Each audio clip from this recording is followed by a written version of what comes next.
गुरुजनों का सम्मान करो। बच्चों का इतिहास का ट्यूशन चल रहा था।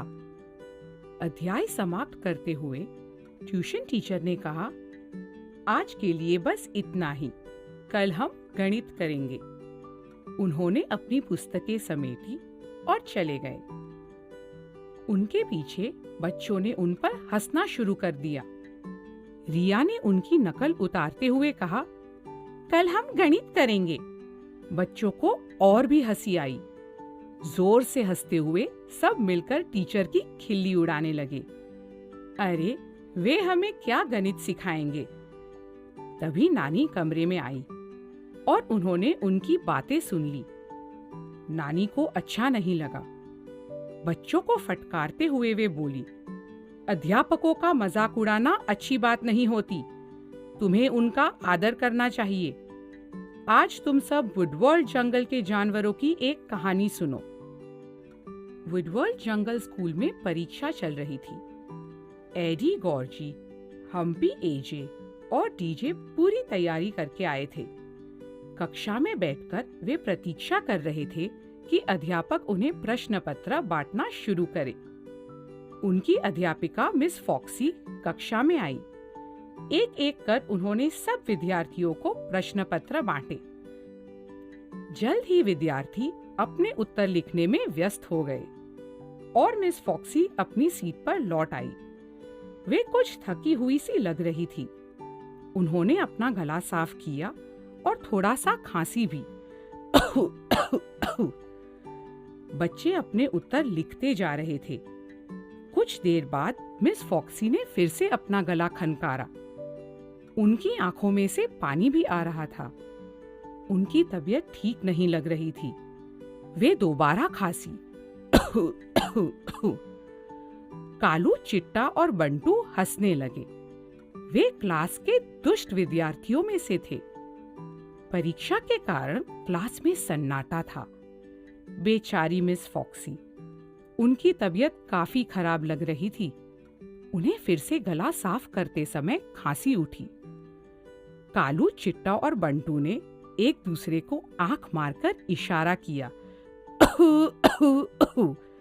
वे मिस फॉक्सी की नकल करने लगे। तबीयत ठीक न होने के कारण मिस फॉक्सी का ध्यान उन पर नहीं गया। एडी और उसके दोस्तों को अच्छा नहीं लगा।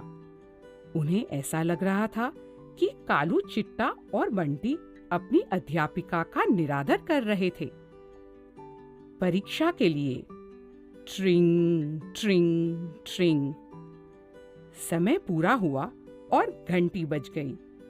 मिस फॉक्सी ने कमजोर आवाज में कहा, लिखना बंद करो और अपने पेपर मुझे दे दो। बच्चे उनकी मेज पर आते गए और अपने पेपर थमाते गए। कालू, चिट्टा और बंटू फिर हंसे।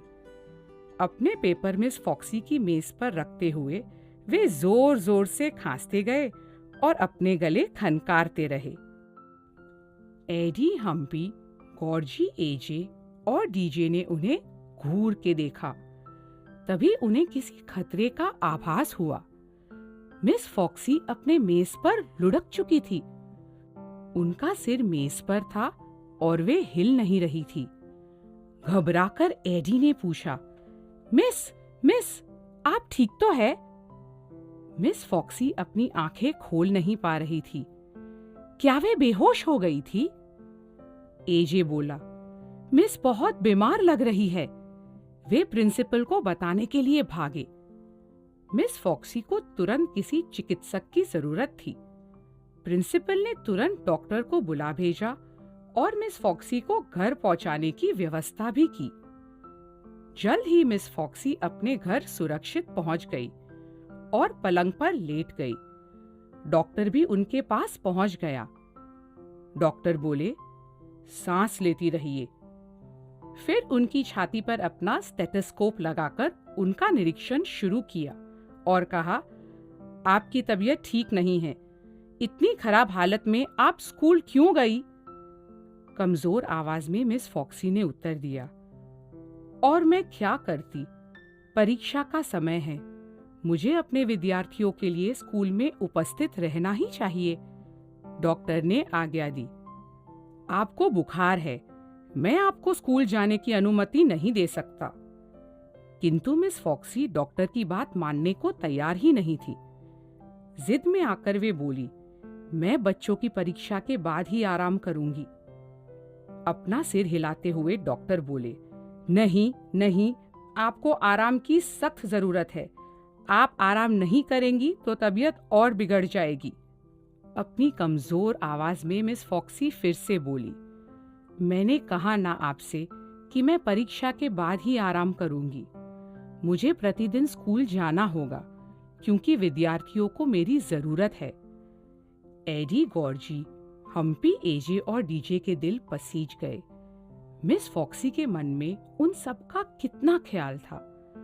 बच्चे परीक्षा अच्छे से लिख पाए, इसलिए वे अपनी सेहत तक की परवाह नहीं कर रही थी। बस बच्चे अब केवल इतना चाहते थे कि मिस फॉक्सी जल्द ही स्वस्थ हो जाए। डॉक्टर ने एक बड़ा इंजेक्शन तैयार किया। डॉक्टर बोले, मैं आपको यह इंजेक्शन लगाऊंगा, इससे आप जल्दी ठीक हो जाएंगी। हो सकता है कि कुछ दिन इससे आपको नींद ज्यादा आए। तुरंत मिस फॉक्सी ने विद्रोह किया, अगर इस सुई से मुझे नींद आएगी तो मुझे यह नहीं लगवानी। मैं आपसे कह चुकी हूँ कि परीक्षा के बाद मैं आपकी हर बात मानने के लिए तैयार हूँ। कालू, चिट्टा और बंटू देख रहे थे। उन्होंने मिस फॉक्सी की बात भी सुनी। वे चौंक गए, साथ में उन्हें शर्म भी आई। जिस अध्यापिका का वे इतना मजाक उड़ा रहे थे, वे उनके लिए कितनी चिंतित थी। डॉक्टर ने इंजेक्शन उठाया। वह सुई लगाने ही वाला था कि अचानक मिस फॉक्सी ने अपनी बाह हटा ली। यह क्या हुआ? सुई तो खुद डॉक्टर को ही लग गई। अरे अरे, चिल्लाते हुए डॉक्टर कुर्सी पर गिर पड़े।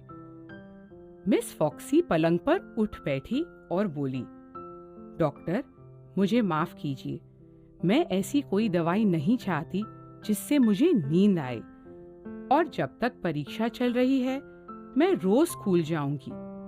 मैं अपने विद्यार्थियों के साथ धोखा नहीं कर सकती, कभी भी नहीं।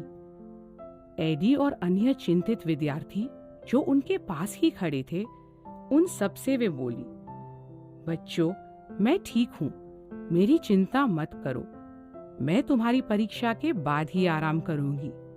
कालू, चिट्टा और बंटू के सिर शर्म से झुक गए। अगले दिन एडी और उसके दोस्त कालू, चिट्टा और बंटू से मिले। एडी गुस्से से बोला, तुम लोगों को शर्म नहीं आती? तुम लोग मिस फॉक्सी का कितना मजाक उड़ा रहे थे।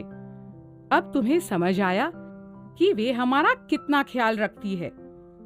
हम्पी भी बोल पड़ा, 10 दिन से उनकी तबीयत खराब चल रही थी, फिर भी उन्होंने एक दिन भी छुट्टी नहीं ली, सिर्फ इसलिए ताकि हमारी परीक्षा ठीक से हो जाए।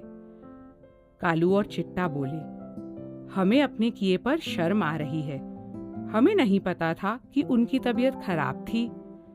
डीजे ने कहा, कुछ भी हो, हमें अपने अध्यापकों को हर हाल में आदर करना चाहिए।